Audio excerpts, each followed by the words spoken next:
I saw the pilot when I was in college. I thought it was amazing. We both went to school with Penn and Adam, so when they were developing the pilot, we were kind of hearing murmurs about it. We didn't really know what we were doing. The pilot came out, and I was showing it to everyone. This is gonna be the next big thing. They had that YouTube video out, and everybody was really excited about it. It was an internet sensation. Rough! Let's do it! What time is it?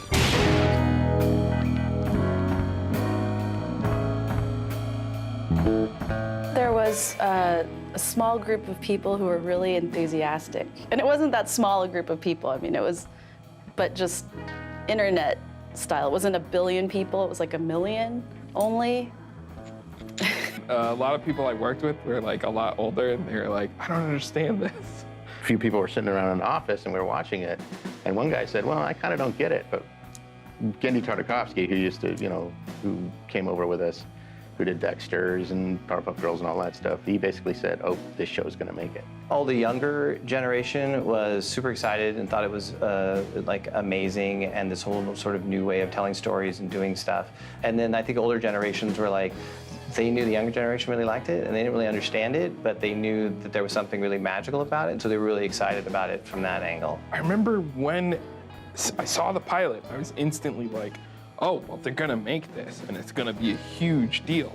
And then just sort of like waiting, like months and months, being like, so where is that thing? Where is it? It took a couple of years before something ended up happening with it. Then I heard that Cartoon Network was working on it. They're like, oh, there's a new boss, Rob Sorcher. He took a huge risk putting it on the air. And they're like, he greenlit Mad Men. And I've been watching Mad Men. I was like, really? And they're like, yeah, Breaking Bad. And I was like, oh man, that guy's he's got good taste. So when he greenlit Adventure Time, I was like, all right, this is exciting. I've heard Sorcher say it just was weird, it was different, and that's what we're gonna do. Always really interesting about Adventure Time is that there are things about it that are so rocks on head, easy to understand, mixed with things that are so deliberately incomprehensible that it creates this dissonance that I think people think is an accident, but it's not. It's very deliberate. Yeah. It's what's making it interesting. That first season was a blur because there was so much going on. When the season starts until it ends, it's like one long tunnel. It was a lot of work to get this show off the ground, and everybody involved in that first season will tell you that. They had put us into production, and then as they were doing that, they were trying to figure out what kind of show is this? There was all this sort of like buzz surrounding the show, and nobody really knew what it was. It was a little bit scary because I could see how high the bar was set. I think they liked it a lot, but I think they also, they didn't know how to categorize it or sell it or market it. Like one voice hadn't emerged, and Penn definitely had a vision, but I don't think the network was ready to embrace it. That whole first season was kind of finding the show and the voice. And I remember people sort of trying to guess what the tone of the show would be, and they were like all wrong. They thought it was just like some sort of like random kitty waffle sort of thing, Epic bacon, bro, like that kind of stuff. Still think that. Yeah, that's true. People do. In the beginning, we had to pitch a lot of the shows to the network. So Penn would stay up all night boarding something, and we'd be like, Penn, we gotta get it. I just remember you guys were pulling all-nighters. Like if I saw you or Penn or Pat, I'd be getting here at 9 a.m. and we've been here all night. I just had a huge stack of things to change and draw over, so I wasn't really looking long distance. But we didn't really have a bunch of comparison, so it seemed like, oh, this is the way it's supposed to be, right? You're supposed to spend all night fine-tuning these boards and redrawing everything. Yeah, it was new. I didn't know how it was supposed to work. It was stressful for me. That was my first job. It took a whole season to figure out how to tell little 11-minute stories from that pilot. It was so specific, and yet it had to change as a series. Yeah, I think after the first board pitch, they walked out, or this is all apocryphal, but somebody walked out and they had no idea what they had just seen after the first board pitch.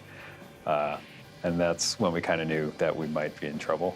We threw out the first 7 boards we tossed out. Complete storyboards that were just not the tone of what the show ended up being.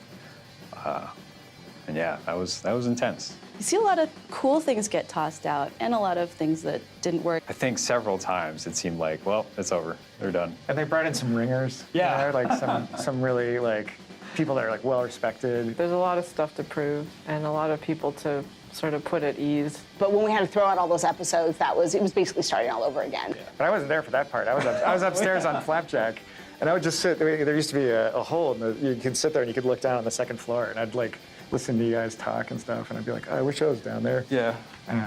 It's a staircase now. I know, yeah. It's like a metaphor.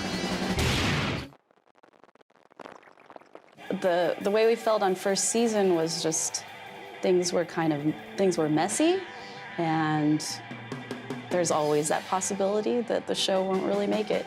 I couldn't imagine the show going past the first season after living through the first season. There was one point where Penn said he wanted to go to Portland to make comics instead. So I had my doubts at that point. I was hoping it would go 2 seasons. I mean, just because, you know, their shows don't last all the time. I had never worked on a show that had gone more than 2 seasons. Things go. Mark Hamill said to me once, hey, it's Hollywood. When a show ends, you just don't care. You just move on. I just had a lot of fun the first season, and then I thought, well, we'll see. I mean, you definitely know you're working on something special and something genuine and sincere.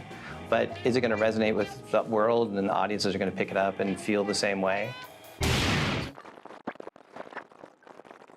I don't know when I realized it, but there was definitely a sense of kind of spectacular magic on the horizon. Just from looking at the boards, I just thought the crew was like top-notch. They're great storytellers, on top of being great artists too. So I knew they had some feet on it. And I remember the first animatic I saw was Prisoners of Love, and yeah, I heard Penn doing LSP, and I was like, oh, this is gonna be great. Oh yeah, I'm having a fun time. I was like, oh my gosh, you guys have to keep that voice. And he said, I think we're going to. But there's an episode where Tree Trunks explodes. I remember seeing the pitch, and I thought, they're never gonna do that in the episode. But I laughed really hard, and then they did it. They totally did it. The first Ice King episode, Prisoners of Love, just being in that record and kind of hearing it come together was pretty exciting. Oh, my beard. Nightosphere, where Marceline got to be like really, really emotional. Stay out of my life.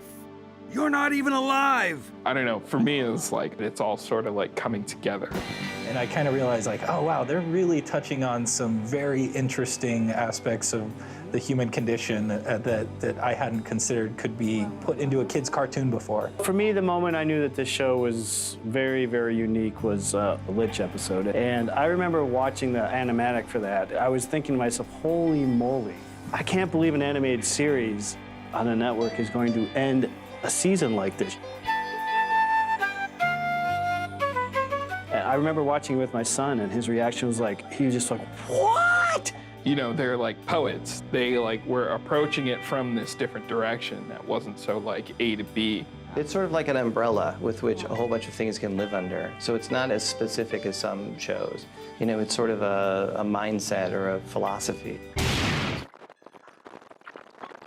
I'm not sure. I mean, I think the first time I heard like, I guess it's buzz, was like they played it at Comic-Con. Wow, this thing is really popular. I go to Comic-Con and I see everyone dressed up as these characters. Comic-Con, one of the first, we're just seeing like everybody's dressed up as the characters. So we start walking down the corridor to get in line, and we go around the corridor, down the hall, to the left, wrapped around, back outside, onto a deck, wrapped around.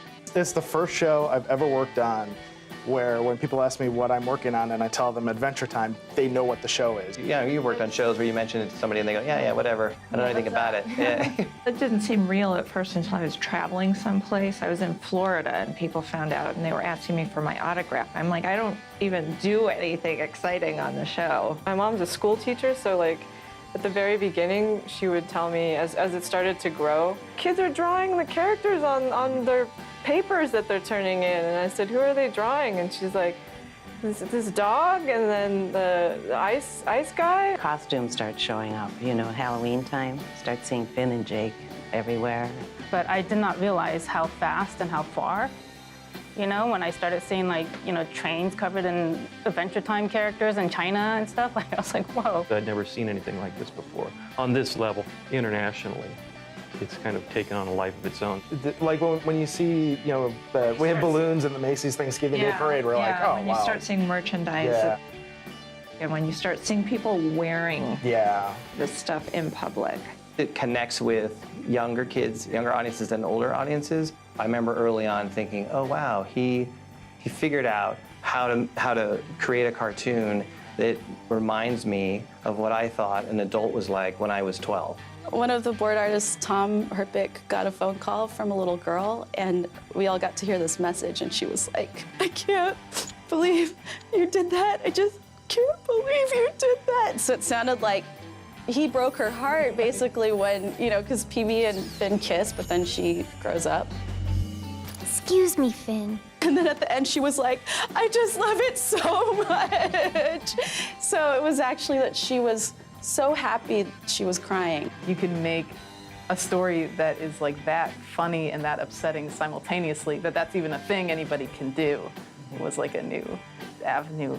What it was for me was I called the credit card company. And I was going to tell them I was going to make a big purchase.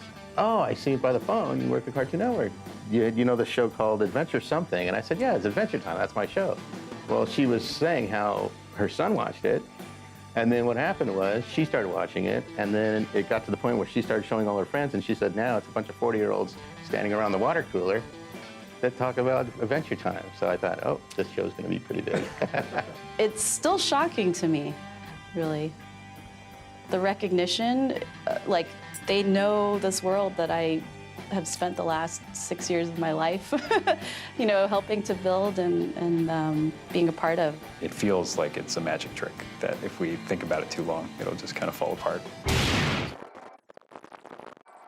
I think the timing of it was really fortuitous, because if you tried to make that show 5 years before, or even 5 years after, it might not have got greenlit. It was just the right opening where they were willing to take a chance. Like a lot of shows, they try to make it look like the whole thing was made by one hand, but on Adventure Time, they just find people that have the right sensibility and then give them a certain amount of flexibility in execution. I'm most proud that it's kind of this nexus between artists I really like, that there's no other show that has like James Baxter doing animation on an episode, and Masaki Yuasa doing animation, and also like David O'Reilly. Like, there's no show that all three of those people would meet, for instance. And there's another show that has a cute robot where to put a VHS tape, it has to go in its butt. I hurt my butt sledding. That's my contribution. VHS tapes go in BMO's butt. The amount of imagination that a lot of the storyboard artists have and like Penn has, it's sort of mind-boggling. I think it's a testament to why you see so many episodes, like doing like 200 episodes. I mean, who's got that many stories? I'm going to say it's definitely going to go an 8th season at least. We're at 200 now. I can see it going for another 200. I can too. Go for 1,000. We're hoping for 1,000 episodes. As long as they've got ideas and as long as people keep watching, they'll keep making it. It could go on for 400 to 1,000 episodes because you can just keep telling the stories. And the thing is, the more stories we tell, we still haven't answered all the questions about what happened, why we're in this world. So it could go on for a very, very long time. And that's thrilling. I can see it going on forever. Another 1,000. I think it doesn't matter because it'll get rebooted in 8 years, no matter what. I thought I'd be working on like Adventure Time Babies at this point. They pitch that periodically. Yeah, we knew we were part of something special, and yeah, I see 200, I see 400. I do see Adventure Time forever.